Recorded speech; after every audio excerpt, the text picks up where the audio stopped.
গত 2 দিন থেকে বৃষ্টি না হয় ফেনীতে বন্যা পরিস্থিতির উন্নতি হয়েছে। আশ্রয়কেন্দ্র থেকে বাড়ি ফিরছে মানুষ, তবে পানি কমে আসাতে চোখে পড়ছে বন্যা পরবর্তী ক্ষয়ক্ষতির চিহ্ন। বিস্তারিত মিম আক্তারের প্রতিবেদনে। ফেনীর বন্যা পরিস্থিতি কিছুটা উন্নতি হয়েছে।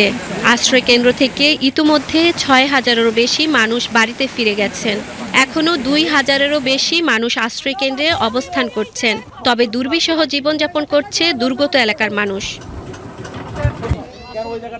দুর্গতদের স্বাভাবিক জীবনে ফিরিয়ে আনার লক্ষ্যে সরকারি সাহায্যের পাশাপাশি স্বেচ্ছাসেবীদের সহযোগিতা অব্যাহত রয়েছে। এবারের বন্যায় মুহুরী এবং কহুয়া নদীর 122 কিলোমিটার বাঁধের 41টি স্থানে ভাঙন সৃষ্টি হয়েছে।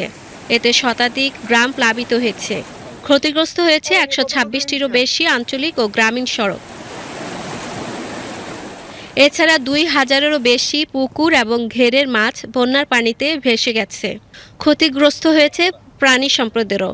এ ক্ষয়ক্ষতির পরিমাণ আরও বাড়তে পারে বলে আশঙ্কা করছেন ফেনী জেলা প্রশাসন। ফেনীর বন্যা পরিস্থিতি পরিদর্শনে গেছেন AB party chairman Mojibur Rahman Manju. তিনি সাংবাদিকদের জানান, 2024-এর বন্যার অভিজ্ঞতা কাজে লাগানো গেলে এবারের বন্যা বিপর্যয় থেকে অনেকাংশে রক্ষা পাওয়া যাবে। মিম আক্তার, বিটিভি নিউজ।